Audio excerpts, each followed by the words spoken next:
Nagtatapos na po siya ng gumaan. Gagamitin po namin sa tinadtad.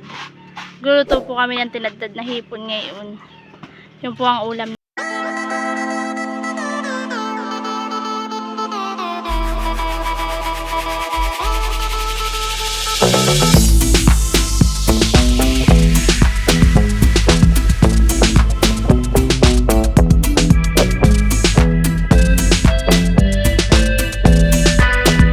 Dapat po talaga ganito. Yung maputi pa yung pagkakaniyog po niya. Dapat po ganito. Yan. Yung hindi pa po masyadong nakalog. Para po malambot pag sinama natin. Ito po itatadtarin din natin mamaya kasama ng hipon. Yan naman po yung niyog na gagamitin namin para sa palapot. Yun po yung parang yung sabaw na nilalagay po yun. Palapot po na niyog. Yan. Dalawa naman po na ganyan. Kailangan namin.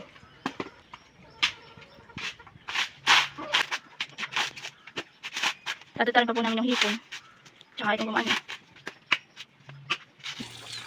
Siyempre yun po hindi natin iinumin dahil yun po ay matabang na.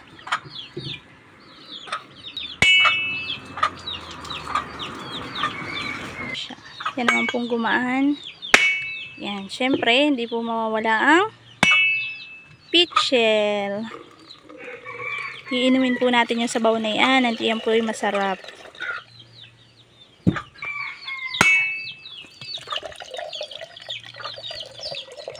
Yan. Yan po yung mas matamis kaysa sa mura. Ito naman pong ito naman pong ganitong maitim. Ito po wala namang kalasa-lasa na po ang sabaw. Kaya hindi na po namin iniinom. Yung pula ang ganito. Yung medyo maputi pa yan. Ito po ang malasa ang sabaw. Kaya yan po yung iniinom namin. Oo, masama yung tingin ng manok. Kala niya siya gagataan. Nakikiramdam siya eh. Magtatagal po tayo nitong sungot nitong ating hipon. Yan, ito po. Hala, ito po 1 kilo. 1 kilo po itong ating hipon. Yan.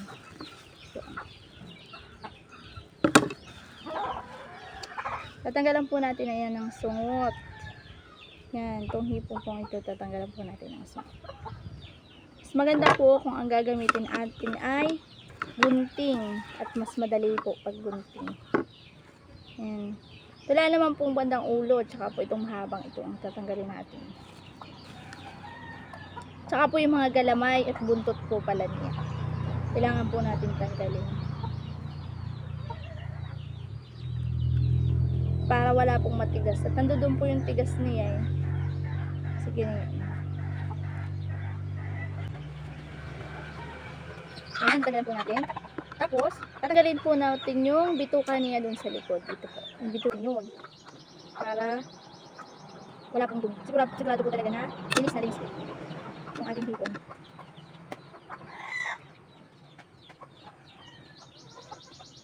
Yan.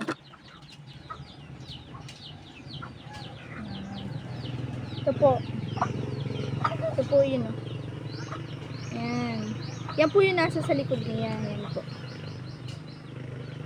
Yan. Malinis na po siya. May balat po siya. Hindi na po natin kailangan tanggalin yung balat. Yan. Basta yung sungot po, yung buntot, at saka yung mga galamay niya. Tsaka po yung mahabang niya yun po. Yan. Ito mahabang ito. Yan. Pituka po niya yun. Kailangan po natin isa-isa yun. Ito medyo matagal gawain. Pero pag ito naman po yung naluto, ay swabe naman po. Super sarap. Ito yung masarap na ulam. Ito sa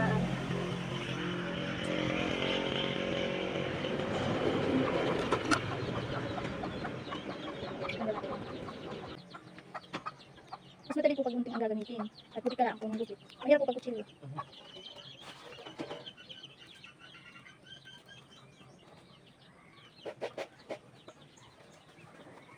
Ito yung malasa.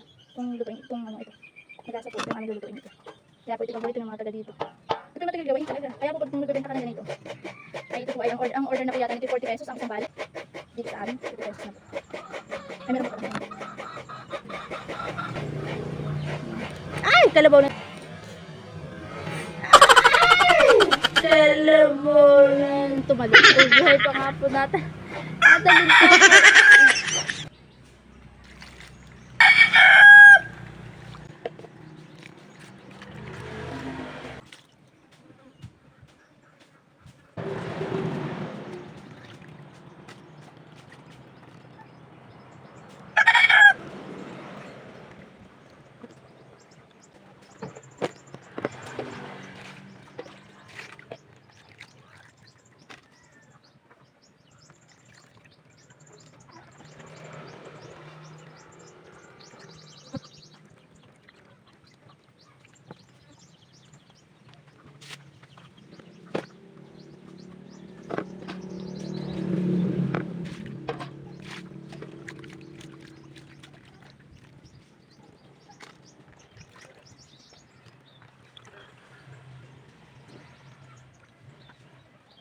Ito na po yung finish po. Malinis na po yan.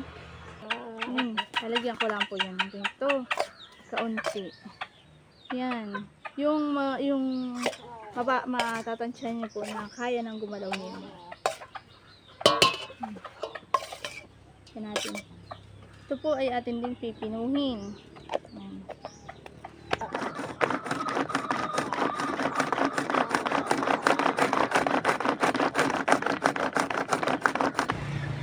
Ito na po siya. Yan. Ito na lang po dun sa tubig yan. Yan po yung makikita natin na kain siya. Tapos, lagay ulit ako. Another one. Kunti lang po para mas mabilis ang ikot.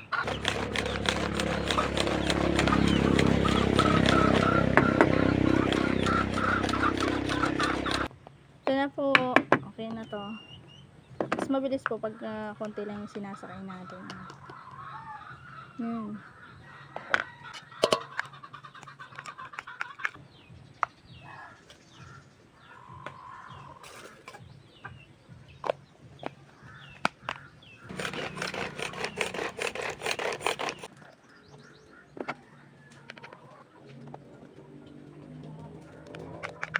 Yan po yung amin fish pan. Mababa na po ang tubig niya. Boon, may mga naglalangoy pong mga tilapia. Tilapia po ang laman niyan. Mababa na po ang tubig sa sobrang init po naman ng panahon. Grabe po, kainit. Pag po nagtuloy-tuloy pa, ayan eh, ako nga po nangangamba na baka iyan ay kuwan baka po iyan ay matuyuan ng tubig. Napakababa na po niyan. Baka yung 2 dangkal na ng tubig o isa. Kita na po halos yung lalim ay. Pero yan po yung madaming laman. Yan po yung mga anak na yung nilagay namin diyang una. Nagsipag-anak po. Kaya ayan, dumami sila. Update po dun sa aking ginagawa. Ito na po siya lahat. Bali may natira na lang po ito. Ito na lang po yung last. Last na lang po.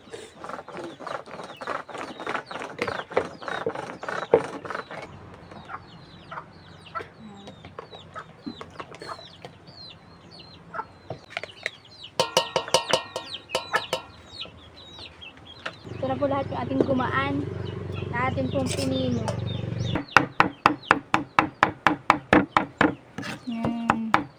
Tapos po ay sobrang pino. Pinong-pino po.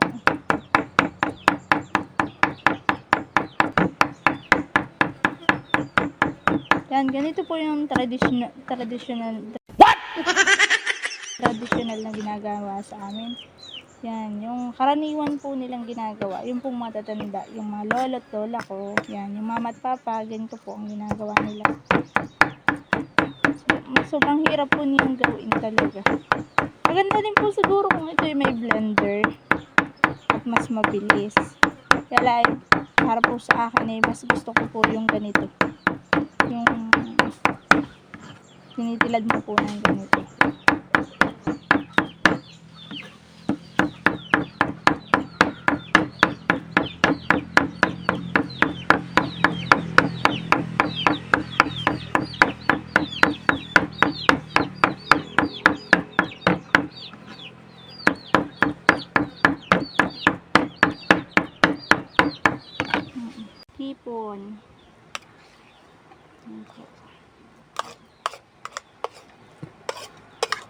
ating gumaan.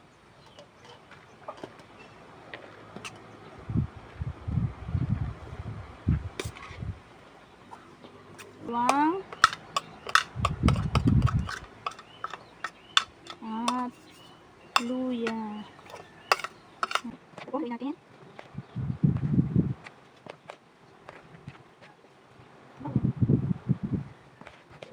Tapos po, lagyan na po natin ng asin.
At pagkatapos ko pong balutin lahat, ay nagsalansalang po ako sa isang malinis ng kaserola na niyas-yas na dahon ng saging.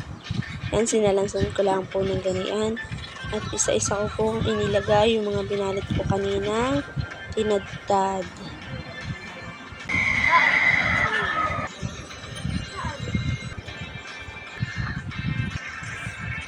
Yan, pagkatapos ko pong isalansan, ilalagyan ko lang po nitong gata. Yan po yung kaninang niyog na inayod. Pagkatapos ko po na yan, isasalang ko na po yan sa apoy. At dadagdagan ko nga po pala ng gata at medyo parang nakukulangan pa po ako dun sa nilagay ko kanina. Konting asin, bawang, at luya. Makalipas po ang ilang minuto, ayan po, kumukulo na po siya.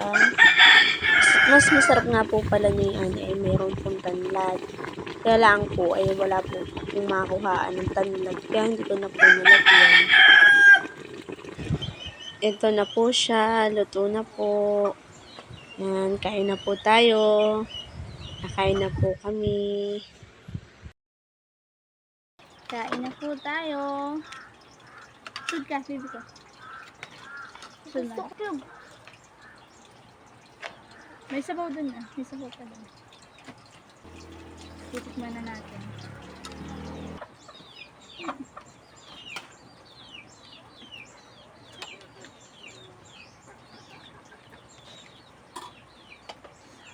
May sili pa yan.